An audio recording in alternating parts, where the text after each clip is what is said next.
Hi hello friends, இன்னைக்கு நாம 2024ல் ரொம்பவே ரீசெண்டாக ரிலீஸ் ஆன ஒரு சூப்பரான ட்விஸ்டட் நிறைந்த மலையாள மூவியை பற்றி தான் பார்க்க போகிறோம். இந்த படத்தோட ஒன்லைன் கான்செப்ட் என்னன்னா, சுற்றி எந்த ஆட்கள் நடமாட்டமுமே இல்லாத ஒரு பாலைவனத்தில் ஒரு ரயில்வே ட்ராக் இருக்குது. அதுக்கு லெவல் கிராஸ் ஒன்றும் இருக்குது. அந்த லெவல் கிராஸை ஒரு ட்ரெயின் கிராஸ் பண்ணும்போது அந்த ட்ரெயினில் இருந்த ஒரு பொண்ணு கீழே விழுந்துடுறாங்க. இந்த பாலைவனத்துக்கு நடுவில் இருக்க லெவல் கிராஸ்க்கு ஒரு கேட்மேன் ஒருத்தரும் இருக்காரு. இந்த சிச்சுவேஷன்ல இந்த கேட்மேன் அந்த ட்ரெயின்ல இருந்து கீழே விழுந்த அந்த பொண்ணை காப்பாத்தினாரா? சுத்தி ஆட்கள் நடமாட்டம் இல்லாத இந்த ஏரியால அந்த பொண்ணை காப்பாத்தி என்ன பண்ணாரு? அந்த பொண்ணு எதனால அந்த ட்ரெயின்ல இருந்து கீழே விழுந்தாங்க, எப்படி விழுந்தாங்க? இந்த மாதிரியான பல கேள்விகளுக்கு ட்விஸ்டடா பதில் தந்த படம் தான் லெவல் கிராஸ். வாங்க நம்ம படத்துக்குள்ளாடி போகலாம். படத்தோட ஸ்டார்டிங் சீன்ல சுத்தி எந்த ஆட்கள் நடமாட்டமே இல்லாத ஒரு பாலைவனம் ஒன்று இருக்கு. அந்த பாலைவனத்துக்கு நடுவுல ஒரு ரயில்வே ட்ராக் இருக்கு. அதுக்கு லெவல் கிராஸும் இருக்கு. அங்க ஒரு கேட்மேன் இருக்காரு. இவரோட பேரு ரகு. இவர் தான் நம்ம படத்தோட ஹீரோ. இங்க இவரோட வேலை என்னன்னு பாத்தீங்கன்னா, டைம்க்கு அந்த லெவல் கிராஸை கிராஸ் பண்ற ட்ரெயினுக்கு கொடி அசைச்சு சிக்னல் கொடுக்கணும். இந்த வேலையை ரொம்ப வருஷமா இவர் பண்ணிக்கிட்டு இருக்காரு. இவருக்குன்னு சொந்த பந்தம், அது மட்டும் இல்லாம இவர் கூட பேசுறதுக்கு கூட யாருமே இல்லாம தனிமையில இருந்துட்டு இருக்காரு. இந்த மாதிரி ஆட்கள் நடமாட்டமே இல்லாத ஒரு பாலைவனத்துல தனிமையில இருக்கிற ஒரு வாழ்க்கையை தான் நம்ம ஹீரோ வாழ்ந்து வந்துகிட்டு இருக்காரு. ஒரு நாள் நம்ம ஹீரோ அந்த லெவல் கிராஸ்ல ஒரு ட்ரெயின் கிராஸ் ஆகும் போது கொடி அசைச்சு சிக்னல் காட்டிக்கிட்டு இருக்காரு. அந்த நேரத்துல அந்த ட்ரெயின்ல இருந்து ஒரு பொண்ணு கீழே விழுந்துடுறாங்க. கீழே விழுந்த பொண்ணுக்கு என்னாச்சுன்னு ஐயோன்னு பதறி போய் நம்ம ஹீரோ அங்க போய் பார்த்தா அந்த பொண்ணு மயக்கத்துல தான் இருக்காங்க. அந்த பொண்ணை நம்ம ஹீரோ தூக்கிட்டு நம்ம ஹீரோ இருக்க இடத்துக்கு கொண்டு வராரு. பொண்ணோட தலையிலையும் காலையும் சில அடிகள் பட்டிருக்கு. அந்த காயங்களுக்கு ஃபர்ஸ்ட் எய்ட் பண்ணலான்னு நம்ம ஹீரோ தொட பாக்குறாரு. ஆனா அதுக்குள்ள அந்த பொண்ணு கண்முழிச்சு பாக்குறாங்க. இவங்க தான் நம்ம படத்தோட ஹீரோயின். கண்மொழிச்சு நம்ம ஹீரோவை பார்த்த ஹீரோயினுக்கு பயங்கர ஷாக்கு. நம்ம ஹீரோவும் அவகிட்ட நீங்க எதுக்காக ட்ரெயின்ல இருந்து குதிச்சீங்கன்னு சொல்லி கேக்குறாரு. அதுக்கு நம்ம ஹீரோயினும் நானா வேணும்னு ட்ரெயின்ல இருந்து குதிக்கல, நான் வாஷ்ரூம் யூஸ் பண்ணிக்கிட்டு இருக்கும் போது அங்க ரெண்டு பேரும் மாறி மாறி அடிச்சு சண்டை போட்டுக்கிட்டு இருந்தாங்க. அந்த நேரத்துல ட்ரெயினோட டோர் ஓப்பன்ல இருந்ததுனால நான் அவங்கள தாண்டி போகும்போது அவங்க அடிச்சுக்கிட்டு இருந்ததுல எண்ணெயை தூக்கி கீழே தள்ளி விட்டுட்டாங்க அப்படின்னு சொல்றாங்க. ஓ அப்படியா, சரி ஓகே, உங்களுக்கு ரொம்ப அடிபட்டுருச்சு, நான் டீ போட்டு கொண்டு வரேன்னு சொல்லிட்டு நம்ம ஹீரோ டீ போடுறதுக்காக போறாரு. அதெல்லாம் எனக்கு வேண்டாம், நான் உடனே இங்க இருந்து கிளம்பி ஆகணும்னு சொல்லிட்டு நம்ம ஹீரோயின் எந்திரிச்சு நடக்க பாக்குறாங்க. அவங்களோட காலில் வேற அடிபட்டிருக்கு. அதனால அவங்களுக்கு நடக்க முடியல. இருந்தாலும் பரவாயில்லன்ட்டு அந்த வலியோட நடக்கிறாங்க. என் ஹஸ்பண்ட் அந்த ட்ரெயினில் தான் போய்கிட்டு இருக்காரு. அதனால நான் இந்த வழியோட இங்கேருந்து நடந்தே அடுத்த ஸ்டேஷனுக்கு போய் என்னோட ஹஸ்பண்டை நான் பார்க்க போறேன் அப்படின்னு சொல்லிட்டு அங்கேருந்து கிளம்புறாங்க. இதை பார்த்த நம்ம ஹீரோவும் இதோ பாருங்க, சுற்றி எந்த ஒரு போக்குவரத்து வசதியுமே உங்களுக்கு கிடையாது. சுற்றி மொத்தமே பாலைவனம் தான், எந்த ஆட்கள் நடமாட்டவுமே இருக்க மாட்டாங்க. நான் சொல்றதை கேளுங்க, என் பேச்சை கேட்டீங்கன்னா நீங்க சேஃபா இருக்கலாம், உங்களால நடக்க முடியாதுன்னு சொல்றாரு. நம்ம ஹீரோயினும் ஹீரோ சொல்ற எதையுமே கேட்காம அவங்க பாட்டுக்கு நடந்துகிட்டே இருக்காங்க. ஒரு கட்டத்துல நம்ம ஹீரோவும் சரி ஓகே அவங்க போறதுன்னா போகட்டும்னு சொல்லி விட்டுட்டு அவர் ஒரு கழுதைய வளர்த்துட்டு வந்துட்டு இருக்காரு. அந்த கழுதைக்கு சாப்பாடெல்லாம் போட்டுட்டு நான் போய் தண்ணி பிடிச்சிட்டு வரேன், நீ பாத்துக்கோன்னு சொல்லி அந்த கழுதைட்ட சொல்லிட்டு அவர் தண்ணி பிடிக்கிறதுக்காக போறாரு. இந்த பக்கம் நம்ம ஹீரோயின் நடக்கிறாங்க நடந்துகிட்டே இருக்காங்க. ஒரு வழியா ஈவினிங் ஆயிருது, சூரியனும் மறைஞ்சிருது. அதனால அந்த இடத்துல கொஞ்சம் குளிர் ஆகுது. பயங்கர குளிர்னால இவங்களால அதுக்கு மேல நடக்க முடியல, ரொம்பவும் கஷ்டப்படுறாங்க. இந்த குளிர்லயே நம்ம ஹீரோயின் நடந்து போய்கிட்டு இருக்காங்க. பின்னாடியே நம்ம ஹீரோவோட கழுதை அவங்கள ஃபாலோ பண்ணியே போய்கிட்டு இருக்கு. அங்க கட் பண்ணா இப்ப திரும்பவும் நம்ம ஹீரோயின் மயக்கத்துல இருந்து கண் விழிச்சு பாக்குறாங்க. பார்த்தா அவங்க நம்ம ஹீரோவோட வீட்டுல தான் இருக்காங்க. இப்ப நம்ம ஹீரோவும் என்னோட பேரு ரகு, நான் இங்க ரயில்வே கேட்மேனா வேலை பார்த்துக்கிட்டு இருக்கேன். நான் தான் உங்ககிட்ட முன்னாடியே சொன்னேன்ல, சுத்தி எந்த ஆட்கள் நடமாட்டமே இருக்க மாட்டாங்க, எந்த போக்குவரத்து வசதியுமே இருக்காது, ஃபுல்லா மணல் மேடுகளா பாலைவனமா தான் இருக்கும். உங்களால இங்க இருந்து எப்படியும் தப்பிச்சு போகவே முடியாது, கொஞ்சம் வெயிட் பண்ணுங்க, அவங்களோட ஹஸ்பண்டே அவங்கள தேடி இந்த இடத்துக்கு வருவாருன்னு சொல்றாங்க. அங்க கட் பண்ணா நேரம் விடிஞ்சிருச்சு. இப்ப நம்ம ஹீரோவும் ரொம்ப வருஷங்களா பேச்சு துணைக்கு கூட ஆள் இல்லாம தன்னன் தனிமையில தனியா இருந்தேன். இப்போ உங்களை மாதிரி ஒருத்தங்களை பார்த்ததும் எனக்கு ரொம்பவும் சந்தோஷமா இருக்கு. அதனாலதான் நேத்துக்கு நான் உங்ககிட்ட ஒரு முக்கியமான விஷயத்த மறைச்சிட்டேன். இந்த வீட்டுல ஒரு ரயில்வே டெலிபோன் ஒன்னு இருக்கு. அதுல நம்மளால அவுட் கோயிங் கால்லாம் பண்ண முடியாது, இன்கமிங் கால் மட்டும் தான் வரும். அதுவும் ட்ரெயின் வரப்போ அந்த ஸ்டேஷன்ல இருந்து கால் பண்ணி இன்ஃபார்ம் பண்ணுவாங்க. அதே மாதிரி நெக்ஸ்ட் டைம் கால் வரும்போது உங்களை பத்தின டீடைல்ஸ் எல்லாத்தையுமே நான் அவங்க கிட்ட சொல்றேன், அவங்க அங்கிருந்து வந்து உங்களுக்கு ஹெல்ப் பண்ணுவாங்க அப்படின்னு சொல்றாரு. ஒரு பேசிக்கிட்டு இருக்க நேரத்திலேயே ஒரு கால் வருது. இதோ பாத்தீங்களா, நீங்க சீக்கிரமா உங்க வீட்டுக்கு போக வேண்டிய நேரம் வந்துருச்சு, இதோ போயிடலாம் அப்படின்னு சொல்லிட்டு அந்த கால் அட்டென்ட் பண்றாரு. நம்ம ஹீரோவும் அந்த கால் பேசிக்கிட்டு இருக்கும் போது நம்ம ஹீரோயினை பத்தின டீடைல்ஸ் எல்லாம் சொல்லலான்னு போகும்போது நம்ம ஹீரோயினே அந்த காலை கட் பண்ணி விட்டுறாங்க. என்னதான்டா நடக்குதுன்னு சொல்லி எதுவுமே நம்ம ஹீரோக்கு புரியல. நம்ம ஹீரோயினும் என்னோட பேரு சைதாலி, ஆக்சுவலா நான் அந்த ட்ரெயின்ல இருந்து தவறியெல்லாம் விழல, என் கூட வந்துகிட்டு இருந்த என்னோட ஹஸ்பண்ட் கிட்ட இருந்து தப்பிக்கிறதுக்காக தான் நான் அந்த ட்ரெயின்ல இருந்து குதிச்சேன்னு சொல்றாங்க. இப்போ நம்ம ஹீரோயினோட ஹஸ்பண்ட் யாரு, அவங்களை எங்க சந்திச்சாங்க, இந்த மாதிரியான பிளாஷ்பேக் எல்லாம் இப்ப காட்டுறாங்க. இங்க ஒருத்தர் ஒரு மாதிரி பதட்டமா உட்கார்ந்துட்டு இருக்காரு இல்லையா, இவரோட பேரு சின்சோ. இவர் தான் நம்ம ஹீரோயினோட ஹஸ்பண்ட். இவரு ரொம்ப நாளாவே டிப்ரெஷன்ல இருக்காரு. ஏன்னு பாத்தீங்கன்னா இவரோட ஃபர்ஸ்ட் வைஃப் சூசைட் பண்ணி இறந்து போயிட்டாங்க. ஸோ அதனால அந்த டிப்ரெஷன்ல இருந்து மீண்டு வர்றதுக்காக ஒரு சைக்காட்ரிஸ்டை மீட் பண்றதுக்காக வந்திருக்காரு. அங்க சைக்காட்ரிஸ்டா இருக்கிறது யாருன்னு பாத்தீங்கன்னா வேற யாருமே இல்ல, நம்ம ஹீரோயின் தான். இப்படிதான் ஃபர்ஸ்டா இவங்க 2 பேரும் மீட் பண்ணிருக்காங்க. இந்த சின்சோ அவரோட டிப்ரெஷன்ல இருந்து மீண்டு வர்றதுக்காக நம்ம சைக்காட்ரிஸ்டான ஹீரோயின் தான் அவருக்கு ட்ரீட்மெண்ட் கொடுத்துக்கிட்டு இருக்காங்க. கொஞ்சம் கொஞ்சமா சின்சோவோட டிப்ரெஷன்ல இருந்து வெளியே வரதுக்கு நம்ம ஹீரோயின் தான் ஹெல்ப் பண்றாங்க. சின்சோ கூட நாளுக்கு நாள் பழகும் போது நம்ம ஹீரோயினுக்கு அவரை ரொம்ப பிடிச்சு போகுது. அது மட்டும் இல்லாம நம்ம சைக்காட்ரிஸ்ட் டாக்டரான ஹீரோயின் அவனுக்கு கொடுத்த ட்ரீட்மெண்ட்ல அவன் டோட்டலாவே அந்த டிப்ரெஷன்ல இருந்து வெளியே வந்துட்டான். அப்படி ஒரு நாள் நம்ம ஹீரோயினை சின்சோ மீட் பண்ணி, என்னோட டிப்ரெஷன் எல்லாமே என்னை விட்டு போயிருச்சு, உங்க கூட இருக்கும் போது நான் ரொம்ப சந்தோஷமா இருக்கேன், இந்த சந்தோஷம் என்னோட வாழ்க்கை ஃபுல்லா எனக்கு வேணும் அப்படின்னு சொல்லிட்டு நம்ம ஹீரோயினை பார்த்து ப்ரொபோஸ் பண்றாரு. நம்ம ஹீரோயினும் ரொம்ப நாட்களாவே இதை எதிர்பார்த்துட்டு இருந்ததுனால அந்த சின்சோ ப்ரொபோஸ் பண்ண உடனே கொஞ்சம் கூட யோசிக்காம ப்ரொபோசல் அக்செப்ட் பண்ணிடுறாங்க. இந்த பிளாஷ்பேக்கை நம்ம ஹீரோயின் ஹீரோ கிட்ட சொல்லிக்கிட்டு இருக்காங்க. இதை கேட்ட நம்ம ஹீரோ, என்னங்க சொல்றீங்க, ஃபர்ஸ்ட் ஒய்ஃப் சூசைட் பண்ணி இறந்து போயிருக்காங்க, அதுக்கப்புறம் திரும்பவும் நீங்க அவனையே லவ் பண்ணிருக்கீங்க, இந்த விஷயத்தை எப்படி அவங்க பேரண்ட்ஸ் ஒத்துக்கிட்டாங்கன்னு சொல்லி கேட்கிறாரு. அதுக்கு நம்ம ஹீரோயினும், என்னோட பேரண்ட்ஸும் நீ கேட்ட இதே கேள்வியை தான் கேட்டாங்க, ஆனா அவனோட டிப்ரெஷன்ல இருந்து டோட்டலா வெளியே வந்துட்டான், எனக்கு அவன் மேல ரொம்ப நம்பிக்கை இருந்துச்சு, அதனால என்னோட பேரண்ட்ஸை எதிர்த்து தான் நான் அவனை கல்யாணம் பண்ணிக்கிட்டேன், ஆனா கல்யாணத்துக்கு அப்புறம் தான் அவனோட உண்மையான முகம் எனக்கு தெரிய வந்துச்சுன்னு சொல்லி அப்படியே திரும்பவும் பிளாஷ்பேக்கை காட்டுறாங்க. இந்த சின்சோ பயங்கரமான ஒரு ட்ரக் அடிக்ட், அவன் ட்ரக் எடுக்கலனா பயங்கரமான ஒரு கொடூரமான சைக்கோவா மாறிடுவான் போல. நம்ம ஹீரோயினை போட்டு அடிக்கிறது, கொடுமைப்படுத்துறது, அவங்களுக்கு தினம் போட்டு டார்ச்சர் பண்றது, இந்த மாதிரியான விஷயங்கள் எல்லாம் பண்ணிக்கிட்டு இருந்திருக்கான். அவங்க அனுபவிச்ச அந்த கொடுமைகளை எல்லாம் நம்ம ஹீரோ கிட்ட ஹீரோயின் ஷேர் பண்ணிக்கிறாங்க. இப்ப நம்ம ஹீரோயினும் ஹீரோ கிட்ட உன்னோட ஃபேமிலி எல்லாம் எங்க இருக்காங்க அப்படின்னு சொல்லி கேக்குறாங்க. அதுக்கு நம்ம ஹீரோவும், எனக்கு ஃபேமிலின்னு யாரும் இல்லைங்க, எனக்கு அம்மா இருந்தாங்க, அவங்களும் இறந்து போயிட்டாங்க, அவங்க இறந்ததுக்கு அப்புறமா நான் இங்க வந்து தனிமையில தான் வாழ்ந்துகிட்டு இருக்கேன் அப்படின்னு சொல்றாரு. இப்ப நம்ம ஹீரோயினும், நீங்க ஏன் தனியா இருக்கீங்க, நீங்க ஒரு கல்யாணம் பண்ணிருந்தா ஒரு ஒய்ஃப் குழந்தைங்கன்னு இருந்திருந்தா உங்களுக்கு ஃபேமிலியா இருந்திருக்கும்ல, இப்படி தனியா இருக்க வேண்டிய நிலைமை வந்திருக்காதுல்லன்னு சொல்லி கேக்குறாங்க. அதுக்கு நம்ம ஹீரோவும், என்னோட அம்மாவும் இதே தான் அப்போல இருந்து சொல்லிக்கிட்டே இருந்தாங்க, ஆனா நான் தான் எதுக்குன்னு சொல்லி விட்டுட்டேன், ஆனா என்னோட அம்மா என்னை விட்டு போனதுக்கு அப்புறமா தான் நான் இந்த மாதிரி ஒரு தனிமையான வாழ்க்கையை வாழ்ந்துகிட்டு இருக்கேன், அவங்க சொன்னதை நான் அப்பவே கேட்டிருக்கணும் அப்படின்னு சொல்லி பயங்கரமா ஃபீல் பண்ணி சொல்லிக்கிட்டு இருக்காரு. இப்ப நம்ம ஹீரோவும், ஆமா உங்க உடம்புல என்ன இப்படி தழும்புகள் இருக்கு அப்படின்னு சொல்லி கேக்குறாரு. அதுக்கு நம்ம ஹீரோயினும், இந்த காயத்தோட தழும்புகள் எல்லாம் நம்ம ஹீரோயினோட சைக்கோ ஹஸ்பண்டால வந்தது, நாள் ஆக ஆக அவன் ரொம்ப கொடூரமானவனா மாறி இருக்கான். இப்ப அப்படியே ஒரு பிளாஷ்பேக்கை காட்டுறாங்க. நம்ம ஹீரோயின் அவங்க ஹஸ்பண்ட் வீட்ல இல்லாத நேரம் பார்த்து அவர் ரூம்ல இருந்து அவரோட டைரி எடுத்து படிச்சு பாக்குறாங்க. அதுல ஒரு பயங்கரமான ஷாக்கிங் நியூஸ் நம்ம ஹீரோயினுக்கு தெரிய வருது. அந்த நேரத்துல கரெக்டா நம்ம ஹீரோயினோட அந்த சைக்கோ ஹஸ்பண்ட் வந்துடுறாரு. என்ன எல்லாத்தையும் படிச்சு தெரிஞ்சுக்கிட்டியா அப்படின்னு சொல்லி சைக்கோ மாதிரி நம்ம ஹீரோயினை மிரட்டுறாரு. ஆக்சுவலா இந்த சின்சோவோட ஃபர்ஸ்ட் ஒய்ஃப் சூசைட் பண்ணி இறந்து போயிட்டதுனால தானே இவன் டிப்ரெஷன்ல போயிருப்பான். ஆனா அவங்க சூசைட் பண்ணி எல்லாம் இறந்து போயிருக்க மாட்டாங்க, இவன் தான் அவனோட ஒய்ஃபையே கொலை பண்ணிருக்கான். அடுத்ததான் இவன் கொலை பண்ண போற ஆளு நம்ம ஹீரோயினை தான். இதை நம்ம ஹீரோயின் போலீஸ் கிட்ட இன்ஃபார்மா பண்ணிருப்பாங்க.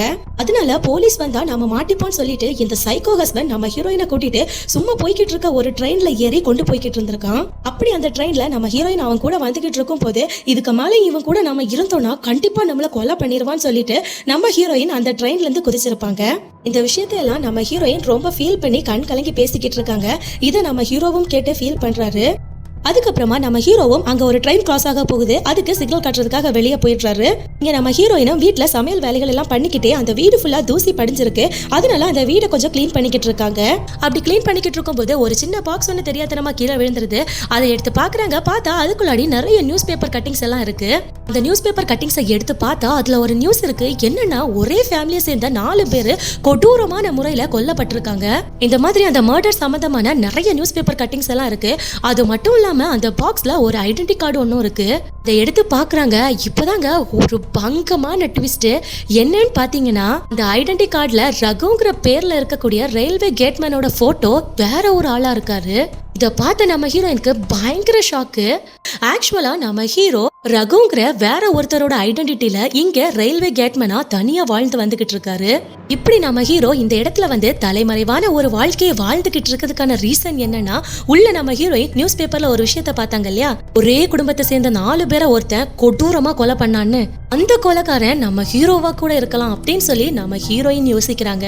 ஒரு சைக்கோ கொலைக்காரன் என்னோட புருஷன் கிட்ட இருந்து தப்பிச்சு இன்னொருத்தனோட ஐடென்டிட்டியில வாழ்ந்துகிட்டு இருக்க இந்த சைக்கோ கொலைக்காரன் கிட்ட நான் மாட்டிட்டோமா அப்படின்னு சொல்லி நம்ம ஹீரோயின் பயங்கர பயத்தோட பாத்துக்கிட்டு இருக்காங்க. இருக்காங்க. இப்ப வெளியே இருந்த நம்ம ஹீரோவும் அவரோட வேலைகளை முடிச்சிட்டு வீட்டுக்குள்ள வராரு. அந்த பக்கம் கிச்சன்ல எந்த விஷயமே தெரியாத மாதிரி நம்ம ஹீரோயின் சமைச்சுக்கிட்டு இருக்காங்க.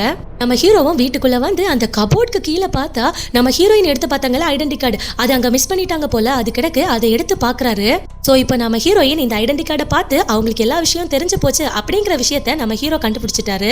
இதை பார்த்ததுல இருந்து தான் நீ இந்த மாதிரி பயந்து போய் நிக்கிறியா அப்படின்னு சொல்லிட்டு நம்ம ஹீரோ கேஷுவலா பேசிக்கிட்டு திரும்புறாரு. பார்த்தா நம்ம ஹீரோயின் கையில ஒரு கத்தியோட நிக்கிறாங்க. இதை பார்த்து நம்ம ஹீரோவும் பயப்படாதீங்க, நான் உங்களை எதுவுமே பண்ண மாட்டேன், நான் நடந்த எல்லா விஷயத்தையுமே உங்ககிட்ட சொல்றேன்னு சொல்லிட்டு நம்ம ஹீரோயின் கையில இருக்க அந்த கத்தியை வாங்கிட்டு இவர் எப்படி இந்த இடத்துக்கு வந்தாரு, எப்படி இன்னொருத்தரோட ஐடென்டிட்டியில இப்படி வாழ்ந்துகிட்டு இருக்காரு அப்படிங்கிற பிளாஷ்பேக்கா சொல்றாரு. நம்ம ஹீரோவோட அம்மா உயிரோட இருக்கும் போது இவருக்கு கல்யாணம் பண்ணி வைக்கிறதுக்காக ஊர்ல ஒரு பொண்ணை பார்த்திருக்காங்க. நம்ம ஹீரோவோட அம்மா ஆசைப்பட்டபடியே நம்ம ஹீரோ அந்த பொண்ணை கல்யாணமும் பண்ணியிருக்காரு. அந்த பொண்ணை கல்யாணம் பண்ண ஒரு வாரத்திலேயே நம்ம ஹீரோவோட அம்மா இறந்து போயிருக்காங்க. இப்படி மொத்தமா உடைஞ்சு போயிருந்த நம்ம ஹீரோக்கு சப்போர்ட்டா இருந்தது அவரோட ஒய்ஃப் மட்டும்தான். அப்படி போய்கிட்டு இருக்கும் போது நம்ம ஹீரோவோட வேலைக்கு ஹெல்ப் பண்றதுக்காக நம்ம ஹீரோவோட ஒய்ஃபோட கசின் ஒருத்தங்களை ஊருக்கு வர வச்சிருக்காங்க. அவனும் நம்ம ஹீரோவுக்கு தேவையான எல்லா ஹெல்ப்புமே பண்ணிக்கிட்டு இருந்திருக்கான். இப்படியே ஃபேமிலி ரொம்ப சந்தோஷமா ரன் பண்ணிக்கிட்டு இருந்திருக்காரு. அப்படியே சந்தோஷமா வாழ்க்கை போய்கிட்டு இருக்கும் போது இவங்களுக்கு 2 குழந்தைகள் பிறக்குறாங்க. ஒரு கட்டத்துல நம்ம ஹீரோ 2 குழந்தைங்க போதும் சொல்லிட்டு ஃபேமிலி பிளானிங் பண்றதுக்காக ஹாஸ்பிட்டலுக்கு போயிருக்காரு. அங்க டாக்டர் நம்ம ஹீரோவோட டெஸ்ட் ரிசல்ட்ஸ் எல்லாத்தையுமே செக் பண்ணி பார்த்துட்டு நீங்க ஆல்ரெடி ஆண்மையற்ற ஒருத்தர், உங்களால குழந்தைகளை எல்லாம் பெத்துக்க முடியாது அப்படின்னு சொல்றாரு. அது எப்படி சாத்தியமாகும், ஆல்ரெடி இவருக்கு தான் 2 குழந்தைங்க இருக்கே அப்படின்னு சொல்லி யோசிக்கும் போது இங்கதான் அவருக்கு பயங்கரமான மனசை ஒட்டைகிற அளவுக்கு ஒரு விஷயம் தெரிய வருது. இந்த விஷயத்தை தெரிஞ்சுக்கிட்டு கோவத்துல அவர் வீட்டுக்கு வராரு. வீட்டுக்கு வந்து பார்த்தா அங்க அவரோட ஒய்ஃபும் அவங்க கசினும் ஒன்னா இருக்காங்க. இவ்வளவு நாள் நம்ம ஹீரோவோட குழந்தைங்க நினைச்சுக்கிட்டு இருக்க அந்த 2 குழந்தைங்களும் நம்ம ஹீரோக்கு பிறந்தது கிடையாது. அந்த குழந்தைங்க நம்ம ஹீரோவோட ஒய்ஃப், அந்த கசின் பையன், இவங்க எல்லாருமே ஒன்னா இருந்திருக்காங்க. அந்த இடத்துல நம்ம ஹீரோ தான் ஒரு ஜோக்கர் மாதிரி அவங்க கூட இருந்திருக்காரு. இதெல்லாம் பார்த்து ஆத்திரம் தாங்க முடியாத நம்ம ஹீரோ பயங்கர கோவப்பட்டுட்டு அந்த வீட்டுல இருந்த நம்ம ஹீரோவோட ஒய்ஃப், அந்த கசின், அந்த 2 குழந்தைங்க எல்லாருமே கொடூரமா கொலை பண்றாரு. இப்படி 4 பேரையுமே கொடூரமா கொலை பண்ண விஷயம் போலீஸ்க்கு எல்லாம் தெரிஞ்சு வைரல் ஆகி இவரை தேடி இருக்காங்க. நியூஸ் பேப்பர்ல எல்லாம் இந்த நியூஸ் வந்திருக்கு. இதுக்கு மேல இந்த ஊர்ல நம்மளால இருக்க முடியாதுன்னு சொல்லி அங்கிருந்து தப்பிச்சு இந்த பாலைவனத்துக்கு வந்திருக்காரு நம்ம ஹீரோ. அப்படி அவர் வந்துகிட்டு இருக்கும் போது இந்த லெவல் கிராஸ்ல இருந்த கேட்மேனான ரகுங்கிறவரை நம்ம ஹீரோ சந்திச்சிருக்காரு. அவர் தான் நம்ம ஹீரோக்கு இந்த வீட்டுல இடம் கொடுத்து பாத்துக்கிட்டு இருந்திருக்காரு. அப்படியே அவர் கூடவே தங்கியிருந்து சின்ன சின்ன வேலைகள் எல்லாம் இங்க செஞ்சுக்கிட்டு இருக்கும் போது திடீர்னு ஒரு நாள் ரகு மயங்கி விழுந்திருக்காரு. அதோட அவரு இறந்தும் போயிருக்காரு. அதுக்கப்புறம் அவரோட ஐடென்டிட்டியில ரகுங்கிற ஒரு நேமை எடுத்துக்கிட்டு நம்ம ஹீரோ தான் இங்க கேட்மேனா ஒர்க் பண்ணிக்கிட்டு இருந்திருக்காரு. நான் இப்படிதான் அந்த ரகுங்கிறவரோட ஐடென்டிட்டியில வாழ்ந்துகிட்டு இருக்கேன். எங்க அம்மா மட்டும் உயிரோட இருந்திருந்தாங்கன்னா என்ன இந்த மாதிரி ஒரு நிலைமையில விட்டுருக்க மாட்டாங்க. அது மட்டும் இல்லாம ரொம்ப நல்லா இருந்த என்னோட அம்மா கல்யாணம் ஆன ஒரே வாரத்துல இறந்து போயிட்டாங்க. அதுக்கு காரணமும் என்னோட மனைவி தான். அப்பதான் என்னோட அம்மாவை பாய்சன் வச்சு கொலை பண்ணிருக்கா. இப்ப சொல்லுங்க, நான் பண்ணது தப்பா? என்னோட நிலைமையில நீங்க இருந்திருந்தா கூட நீங்களும் இதே விஷயத்தை தான் பண்ணிருப்பீங்கன்னு சொல்லி ரொம்பவும் ஃபீல் பண்ணி பேசிக்கிட்டு இருக்காரு நம்ம ஹீரோ. இதை கேட்ட நம்ம ஹீரோயினும் ரொம்பவே ஃபீல் பண்றாங்க. இப்போ இந்த பக்கம் நம்ம ஹீரோயின் சமைக்கிறதுக்காக வச்சிருந்தாங்க இல்லையா, அது கருகிற மாதிரி ஸ்மெல் வருது. என்னன்னு சொல்லி போய் பார்த்தா அங்க தண்ணி வத்தி போயிருக்கு. தண்ணி இருக்கான்னு சொல்லி நம்ம ஹீரோயின் கேக்குறாங்க. தண்ணி இல்ல. ஹீரோயின் மட்டும் தண்ணி எடுக்கிறதுக்காக போறாங்க. இப்போ நம்ம ஹீரோவும் அப்படியே வீட்டுக்குள்ள வந்து படுத்திருக்காரு. அந்த நேரத்துல அவரோட வீட்டுக்கு வெளியில யாரோ நடக்கிற மாதிரி சத்தம் கேக்குது. நம்ம ஹீரோவும் கையில ஒரு இரும்பு ராடை எடுத்துட்டு வெளியில யாரா இருக்குன்னு சொல்லிட்டு மெதுவா வெளியே வந்து பாக்குறாரு. பார்த்தா அந்த இடத்துல நம்ம ஹீரோயினை தேடி அவங்களோட சைக்கோ ஹஸ்பண்ட் சிஞ்சோ வந்திருக்காரு.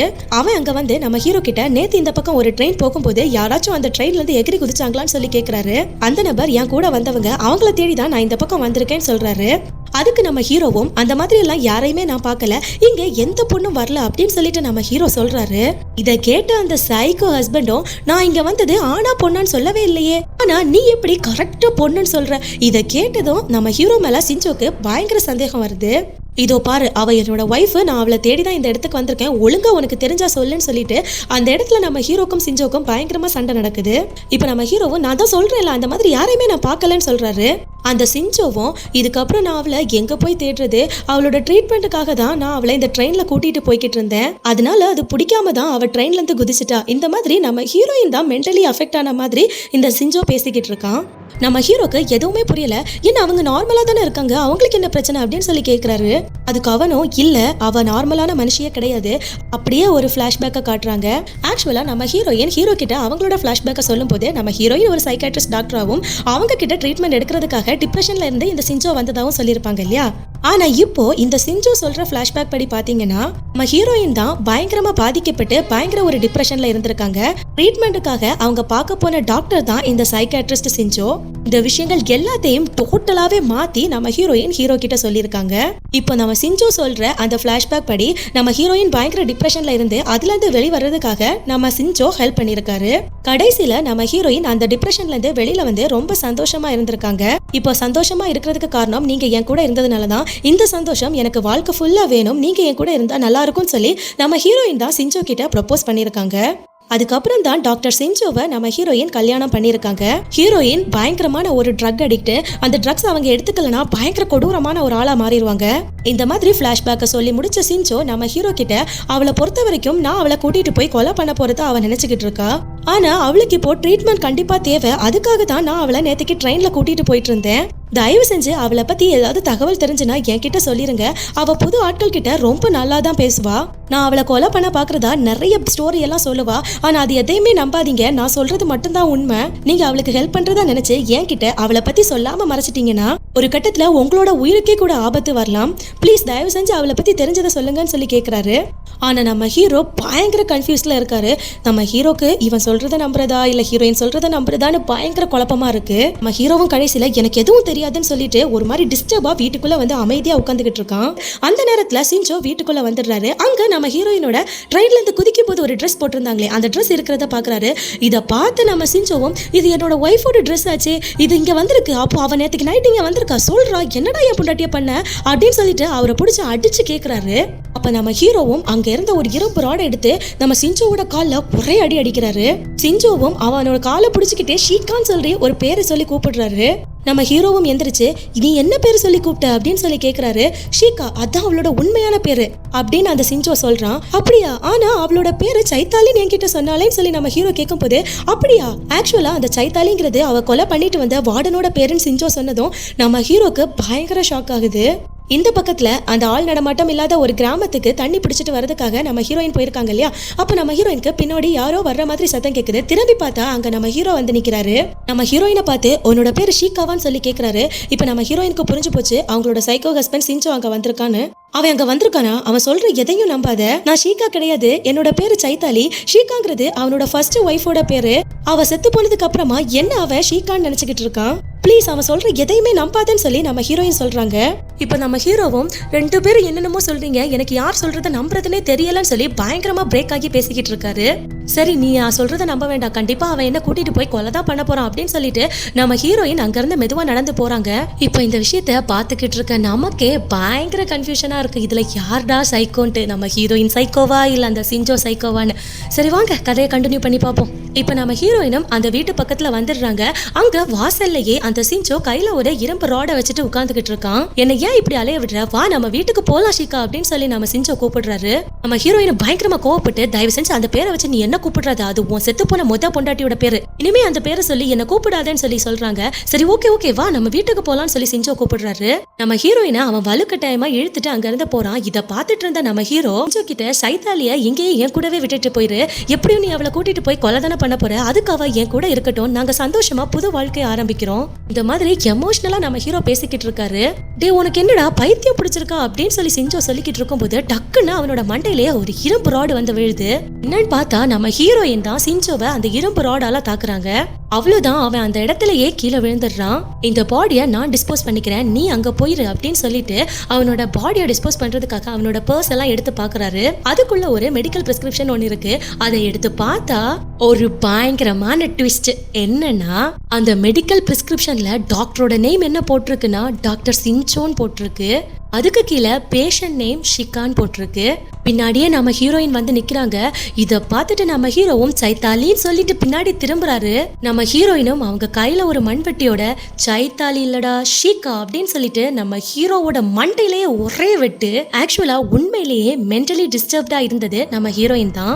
இப்படி ஒரு பயங்கர பங்கமான ஒரு ட்விஸ்டோட இந்த சீன் கட் ஆகுது.